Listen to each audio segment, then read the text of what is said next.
Hello students. आज हम स्वतंत्रता आंदोलन के अगले चरण असहयोग आंदोलन के बारे में अध्ययन करेंगे। असहयोग आंदोलन 1920 ईस्वी में स्टार्ट हुआ और 1922 ईस्वी तक चला। दिसंबर 1920 ईस्वी में नागपुर में कांग्रेस के वार्षिक सम्मेलन में, सितंबर 1920 ईस्वी में कलकत्ता के विशेष अधिवेशन में पारित हुए असहयोग आंदोलन के प्रस्ताव की पुष्टि कर दी गई। सर्वप्रथम असहयोग आंदोलन को लागू करने के लिए, चालू करने के लिए एक कलकत्ता में विशेष अधिवेशन का आयोजन किया गया सितंबर 1920 में, और इसमें असहयोग आंदोलन को चलाने की अनुमति दे दी गई, जिसकी पुष्टि दिसंबर 1920 ईस्वी के नागपुर अधिवेशन में दी गई। असहयोग आंदोलन का प्रस्ताव भी CR दास ने रखा, जो पहले असहयोग आंदोलन के विरोधी थे लेकिन बाद में इससे सहमत हो गए थे। नागपुर अधिवेशन में महत्वपूर्ण निर्णय लिया गया कि कांग्रेस ने अब ब्रिटिश साम्राज्य के भीतर स्वशासन का लक्ष्य त्याग कर ब्रिटिश साम्राज्य के भीतर और आवश्यक हो तो उसके बाहर स्वराज्य का लक्ष्य घोषित किया। कांग्रेस ने नागपुर अधिवेशन के बाद स्वराज के लक्ष्य तक पहुंचने के लिए आवेदन व अपील के अलावा कर न देने की सीधी कार्रवाई करने पर भी जोर दिया। कांग्रेस की नीति में आए परिवर्तन तथा असहयोग के प्रस्ताव के विरोध में Annie Besant, Mohammad Ali Jinnah, Vipin Chandra Pal, N Chandavarkar व शंकर नायर ने कांग्रेस छोड़ दी। असहयोग आंदोलन 1 अगस्त 1920 ईस्वी से शुरू किया गया। इसी दिन 1 अगस्त 1920 ईस्वी को प्रातःकाल बाल गंगाधर तिलक का देहांत हो गया।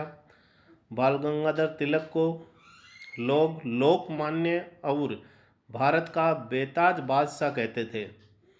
बाल गंगाधर तिलक प्रथम राष्ट्रवादी नेता थे जिन्होंने जनता से निकट संबंध स्थापित करने का प्रयास किया। इस दृष्टि से वे गांधी जी के अग्रगामी थे। तिलक कभी राष्ट्रीय कांग्रेस के अध्यक्ष नहीं बन सके। असहयोग आंदोलन के कार्यक्रमों में दो प्रमुख भाग थे, एक रचनात्मक और दूसरा नकारात्मक। अब हम रचनात्मक कार्यक्रम के बारे में देखते हैं, जिसमें पहला राष्ट्रीय स्कूल व कॉलेजों की स्थापना। असहयोग आंदोलन के दौरान जो सरकारी स्कूल थी अंग्रेजी साम्राज्य के द्वारा स्थापित, उनका बहिष्कार किया गया और देशभक्तों या राष्ट्रभक्तों के द्वारा राष्ट्रीय स्कूल व कॉलेजों की स्थापना की गई। दूसरा, विवादों के निपटारे के लिए पंचायतों की स्थापना की गई। तीसरा जो रचनात्मक कार्य था, हाथ से कताई बुनाई को प्रोत्साहन दिया गया। चौथा, हिंदू मुस्लिम एकता को बनाए रखने का प्रयास किया गया। और पांचवा, छुआछूत का त्याग व अहिंसा का पालन किया गया। अब हम नकारात्मक कार्यक्रम के बारे में देखते हैं, जिसमें पहला था सरकारी उपाधियों और सम्मानों को लौटाना। दूसरा, सरकारी स्कूलों, कॉलेजों, अदालतों, विदेशी वस्त्रों व वस्तुओं का बहिष्कार करना। तीसरा, सरकारी नौकरियों से इस्तीफा व करों की अदायगी न करना। चौथा, अवैतनिक पदों तथा स्थानीय निकायों के नामांकित पदों को त्यागपत्र देना। गांधी जी ने वायदा किया था कि अगर ये कार्यक्रम सफलतापूर्वक लागू होते हैं तो 1 वर्ष के भीतर स्वराज प्राप्त हो जाएगा, अर्थात अंग्रेजों को यहाँ से बाहर भेज दिया जाएगा और खुद का राज्य प्राप्त हो जाएगा। बंगाल के क्रांतिकारी आतंकवादियों ने भी असहयोग आंदोलन का समर्थन किया। कांग्रेस के वार्षिक नागपुर अधिवेशन में यह तय किया गया कि कांग्रेस में 15 सदस्यों की एक कार्य समिति बनाई जाएगी जो दिन प्रतिदिन के मामलों को देखेगी। कार्य समिति बनाने का प्रस्ताव सर्वप्रथम बाल गंगाधर तिलक ने 1916 ईस्वी में रखा था, किंतु उदारवादियों के विरोध के कारण इसे त्यागना पड़ा। प्रांतीय कांग्रेस समितियों का भाषाई आधार पर पुनर्गठन किया गया व यथासंभव हिंदी के प्रयोग पर बल दिया गया। नागपुर अधिवेशन में यह निर्णय लिया गया। कांग्रेस का सदस्यता शुल्क घटाकर 4 आना वार्षिक कर दिया गया ताकि गरीब लोग भी इसके सदस्य बन सकें और राष्ट्रीय आंदोलन के इस स्वराज में वो शामिल हो सकें। असहयोग आंदोलन के समय शिक्षा का सर्वाधिक बहिष्कार बंगाल में हुआ। पंजाब, बम्बई, संयुक्त प्रांत, बिहार, उड़ीसा में भी शिक्षा का बहिष्कार हुआ। पंजाब में लाला लाजपत राय के नेतृत्व में शिक्षा का बहिष्कार किया गया। शिक्षा का बहिष्कार सबसे कम मद्रास प्रांत में हुआ। आंदोलन की शुरुआत के प्रथम महीने में 90,000 छात्रों ने संपूर्ण भारत में सरकारी स्कूल व कॉलेज छोड़ दिए। 800 नए राष्ट्रीय स्कूल स्थापित किए गए, जिसमें जामिया मिलिया, बिहार विद्यापीठ, काशी विद्यापीठ व गुजरात विद्यापीठ की स्थापना भी इसी समय की गई थी। सुभाष चंद्र बोस कलकत्ता में नेशनल कॉलेज के प्रिंसिपल बने। इसके साथ ही अदालतों का भी बहिष्कार, शिक्षा के बहिष्कार जितना ही सफल रहा, लेकिन कई वरिष्ठ वकील जैसे कि CR दास, मोतीलाल नेहरू, जवाहरलाल नेहरू, सरदार पटेल, जयकर, सैफुद्दीन किचलू, C राजगोपालाचारी, T प्रकाशम, आसफ अली, राजेंद्र प्रसाद, विठल भाई पटेल आदि वकालत छोड़कर असहयोग आंदोलन में शामिल हो गए। बहिष्कार में विदेशी वस्त्रों का बहिष्कार सर्वाधिक सफल रहा। विदेशी कपड़ों की सार्वजनिक होली जलाई गई। विदेशी वस्त्रों की दुकानों पर धरना दिया गया। शराब की दुकानों पर भी धरना दिया गया, यद्यपि यह मूल योजना का हिस्सा नहीं था। व्यापारी वर्ग में भी असहयोग आंदोलन का समर्थन किया, किंतु बड़े व्यापारियों ने 1920 ईस्वी में असहयोग विरोधी संस्था का स्थापना की, जिसमें पुरुषोत्तम दास ठाकुर, जमुना दास, द्वारका दास, कावासजी जहांगीर, फिरोज शाह सेठना तथा शीतल वार्ड प्रमुख थे। पुरुषोत्तम दास ठाकुर असहयोग विरोधी सभा के अध्यक्ष थे। मार्च 1921 ईस्वी में विजयवाड़ा कांग्रेस सम्मेलन में तिलक स्वराज फंड के लिए 1 करोड़ रुपए का चंदा इकट्ठा करने का लक्ष्य रखा गया। चरखे को प्रसिद्ध किया व खादी राष्ट्रीय आंदोलन की वेशभूषा बनाई गई। मदुरै में किसी कार्यकर्ता ने महात्मा गांधी से खादी के महंगे होने की शिकायत की, तो गांधी जी ने कम वस्त्र पहनने की सलाह दी तथा खुद भी जीवन भर मात्र लंगोटी में रहे।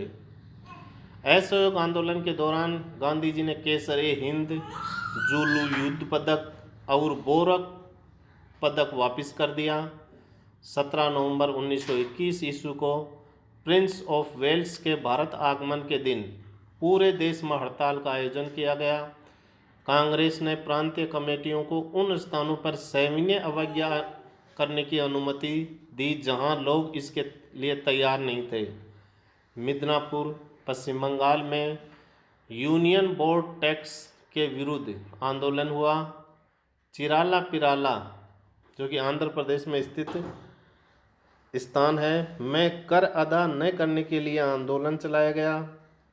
अवध में किसान आंदोलन व असहयोग आंदोलन में अंतर करना मुश्किल हो गया। बिहार में असहयोग आंदोलन की प्रशंसा करते हुए गांधी जी ने कहा है कि यह एक ऐसा प्रांत है जहां असहयोग आंदोलन से संबंधित बहुत अच्छा कार्य हुआ है। यहाँ के नेता अहिंसा का मर्म समझते हैं। केरल में मालाबार क्षेत्र में असहयोग आंदोलन मोपला मुस्लिमों व हिंदू जमींदारों के बीच सांप्रदायिक दंगों में परिवर्तित हो गया। महाराष्ट्र में असहयोग तुलनात्मक रूप से कमजोर रहा, क्योंकि तिलक के अनुयायी गांधी जी के प्रति प्रोत्साहित नहीं थे। ऊंची जातियों में उत्पीड़न वर्ग के उत्थान के लिए गांधी जी के द्वारा किए गए प्रयासों व असहयोग में उनकी हिस्सेदारी पर जोर देने को नापसंद किया, जबकि गैर ब्राह्मणों ने कांग्रेस को चित्पावन ब्राह्मण के नेतृत्व का मामला माना। खिलाफत व असहयोग आंदोलन हिंदू व मुसलमानों को नज़दीक लाने में सहायक हुआ। मुसलमानों ने आर्य समाजी नेता स्वामी श्रद्धानंद को जामा मस्जिद में भाषण देने के लिए आमंत्रित किया। सिखों ने अमृतसर के स्वर्ण मंदिर की चाबियां मुसलमान नेता डॉक्टर सैफुद्दीन किचलू को सौंप दी, तो यह एक सांप्रदायिक सौहार्द का वातावरण भी बना। दिसंबर 1921 में कांग्रेस के अहमदाबाद अधिवेशन में सविनय अवज्ञा आंदोलन शुरू करने की अनुमति दी गई। अहमदाबाद अधिवेशन के समय भी कांग्रेस अध्यक्ष सी.आर. दास ही थे, किंतु उनके जेल में होने के कारण हकीम अजमल खां को कार्यकारी अध्यक्ष बनाया गया।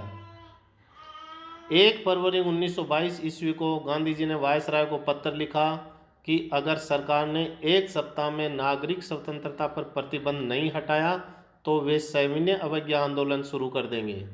यह आंदोलन सूरत में बारदोली तालुका से प्रारंभ होने वाला था। असहयोग आंदोलन भी हिंसक होता जा रहा था। 5 फरवरी 1922 ईस्वी को गोरखपुर जिले की चौरी चौरा पुलिस चौकी को उग्र भीड़ ने जला दिया, जिससे 22 जवानों की मृत्यु हो गई। गांधी जी चौरी चौरा कांड से आहत हुए तथा उन्होंने असहयोग आंदोलन को समाप्त करने का निर्णय लिया। 12 फरवरी 1922 ईस्वी को बारदोली में कांग्रेस कार्य समिति की बैठक में असहयोग आंदोलन को समाप्त करने का निर्णय लिया गया। वह आंदोलन समाप्त हो गया। गांधी जी ने कांग्रेस जनों से यह आग्रह किया कि वे चरखे को लोकप्रिय बनाने, राष्ट्रीय विद्यालय चलाने, छुआछूत मिटाने, हिंदू मुस्लिम एकता को प्रोत्साहित करने जैसे रचनात्मक कार्य करें। इस समय आंदोलन चरम पर था, अतः इसे वापस लेने के निर्णय से देश में भारी निराशा फैली। मोतीलाल नेहरू, सुभाष चंद्र बोस, सी.आर. दास, सी राजगोपालाचारी, अली बंधु, जवाहरलाल नेहरू आदि ने गांधी जी के निर्णय की आलोचना की। सुभाष चंद्र बोस ने तो यहाँ तक कहा कि जिस समय जनता का उत्साह अपने चरम पर था, उस समय पीछे हट जाने का आदेश देना राष्ट्रीय अनर्थ से कम नहीं था। गांधी जी ने अपने निर्णय के बारे में यंग इंडिया में लिखा कि आंदोलन को हिंसक होने से बचाने के लिए मैं हर एक अपमान, हर एक यंत्रणा, पूर्ण बहिष्कार, यहाँ तक कि मौत भी सहने को तैयार हूँ। आंदोलन की समाप्ति के बाद गांधी जी की स्थिति कमज़ोर हुई तथा सरकार ने 10 मार्च 1922 ईस्वी को गांधी जी को गिरफ्तार कर लिया। न्यायाधीश ब्रूमफील्ड ने गांधी जी को असंतोष भड़काने के आरोप में 6 वर्ष की सज़ा दी, लेकिन सरकार ने 5 फरवरी 1924 ईस्वी को गांधी जी को खराब स्वास्थ्य के कारण रिहा कर दिया। गांधी जी ने दिल्ली में मौलाना मोहम्मद अली के घर सितंबर 1924 ईस्वी में सांप्रदायिक दंगों के प्रायश्चित के लिए 21 दिनों का उपवास किया। असहयोग आंदोलन के आकस्मिक स्थगन से खिलाफत मुद्दे का भी अंत हो गया। इस समय तुर्की में मुस्तफा कमाल पाशा ने खलीफा का पद समाप्त कर दिया। इससे खिलाफत का मुद्दा अप्रासंगिक हो गया। 1923 से 27 के बीच हिंदू मुस्लिमों के बीच व्यापक दंगे हुए। असहयोग आंदोलन पहला अखिल भारतीय जन आंदोलन था। पहली बार राष्ट्रीय आंदोलन गांवों की आम जनता तक पहुंचा। असहयोग आंदोलन की मुख्य उपलब्धि यह थी कि इससे लोगों के मन में अंग्रेजों का भय हमेशा के लिए निकल गया। धन्यवाद।